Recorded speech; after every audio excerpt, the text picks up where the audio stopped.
안녕하십니까. 저는 인천시 주안동에 있는 인천영락교회를 섬기는 한은택 목사입니다. 중국의 진시황이라는 인물을 여러분 잘 아실 것입니다. 중국 최초의 통일 황제, 그 드넓은 대륙을 통일했던 대단한 인물이죠. 그런데 그 유명한 진시황이 혹시 몇 년 동안 통치했는지 아십니까? 재위 기간이 겨우 12년밖에 되지 않는다고 합니다. 근데 그 진시황이 12년 고작 그 정도의 통치로 중국 역사에 길이 남을 시황제가 됩니다. 무슨 이유일까요? 정말 중요한 이유 중에 하나는요, 진시황의 통일 정책 때문이었습니다. 그때 당시 중국 전역에 펼쳐져 있던 이 7개의 한자어를, 한자가 7종류였는데 그것을 하나로 통일하고 표준화하는 작업을 하였습니다. 무게와 길이와 넓이와 도량을 그 넓은 대륙에 그 모든 것들을 기준을 하나로 통일화했습니다. 그 표준화로 인해 중국을 정복하고 하나로 만들 수 있었다라는 학자들의 이야기가 있습니다. 여러분, 표준이 있으면 성장합니다. 하나로 통일되면 성장이 있습니다. 영적으로도 마찬가지인 것 같습니다. 여러분, 우리가 자녀를 양육하고 기업을 운영하고 나의 미래를 계획하며 한 걸음씩 나아갈 때 우리는 인생의 표준이 있어야 합니다. 진리에 맞추어야 합니다. 세상은요, 자유를 내 마음대로 하는 것에서 자유를 찾지만 성경은 말씀하십니다. 진리가 너희를 자유케 할 것이라고요. 절대적인 진리에 우리의 마음을 맞춰 튜닝해내야 그곳에 자유가 있다 라고 성경은 말씀하십니다.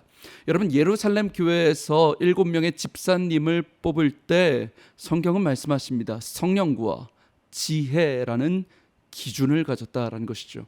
어떤 분들은요, 목사님, 지혜, 결국 초대교회도 똑똑한 사람 뽑았네요 라고 말씀하실 수도 있겠습니다. 그런데 여러분, 그냥 지혜 아닙니다. 성령과 지혜입니다. 세상에서의 똑똑한 것과 성령의 지혜는 완전히 다릅니다. 아시죠? 똑똑한 것은 내 생각입니다. 내 자유입니다. 내 기준입니다. 수도 없이 많은 나의 기준이 똑똑한 것들이죠. 그런데 성령의 지혜는요, 성령과 지혜는요, 진리이신 하나님의 말씀에 맞추어지는 지혜인 것입니다. 기도하시는 분들 아실 겁니다. 가끔씩 내가 기도할 때 이게 내가 생각한 게 아닌데, 이건 내 생각을 뛰어넘는 생각인데 어쩜 내가 이런 생각을 했지라고 생각이 들 때가 아마 여러분들 다 있으실 것입니다. 성령의 지혜가 주어진다는 것이죠. 그럴 때 우리는 겸손해집니다. 주님이 주시는 지혜이구나 라고요. 교회 일도 마찬가지입니다. 교회에서 꼭 자기 생각과 자기 논리와 자기 경험, 세상의 경제적인 논리를 가지고 들어와 교회에서 돈의 논리로 일하려는 분들도 계십니다.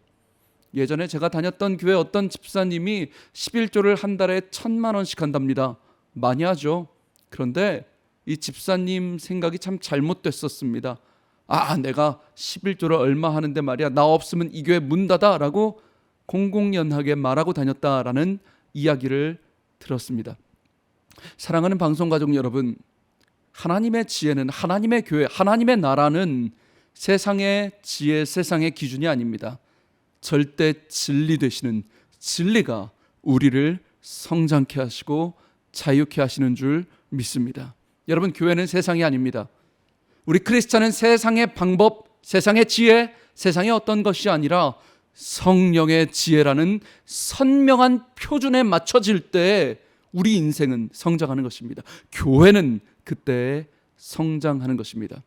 아브라함 링컨이라는 대통령, 미국에서 가장 존경받는 대통령이요, 링컨을 경멸했던 그때 당시에 스탠턴이라는 사람이 있었답니다. 이 사람이 링컨을 모욕하는데 인격적인 모욕을 합니다. 링컨이 고릴라를 닮았다라고 공공연하게 기자들 앞에서 모욕을 하죠. 그런데 그 모욕당했던 링컨이 갑자기 인기가 오르더니 미국의 대통령이 됐습니다. 여러분, 스탠턴은요, 완전히 잘못된 것이죠. 그런데 링컨이 대통령이 되고 나서 초대 국방부 장관을 임명하는데 스탠턴을 임명하겠다라고 얘기합니다. 사람들이 다 말렸습니다. 각하 이러면 안 됩니다. 우리 정당에 좋은 사람 많고요, 우리 정당에 각하를 놀렸던 저 나쁜 사람을 어떻게 그렇게 국방부 장관으로 임명하겠냐라고 따지게 됩니다. 그때 링컨이 그 모든 것들을 물리치고 초대 국방부 장관을 스탠턴을 임명합니다. 왜냐하면 링컨에게 있어서 선명한 기준, 미국의 국방부 장관은 최고의 전략가여야 하는데 그 한 가지 기준, 그 기준에 걸맞는 건 스탠턴뿐이다라고 얘기합니다. 그래서 그 자기의 어떤 정당, 친분, 고향 상관없었습니다. 그 선명한 기준을 가지고 국방부 장관으로 스탠턴을 임명하는 것이죠. 여러분, 그 미국이 링컨 시대에 얼마나 부흥했습니까? 나중에 링컨이 시카고 극장에서 암살당하고 총에 맞아서 피를 철철 흘릴 때 가장 먼저 뛰어와 링컨의 피투성이 된 시체를 붙잡고 엉엉 운 것이 이 스탠턴이었습니다.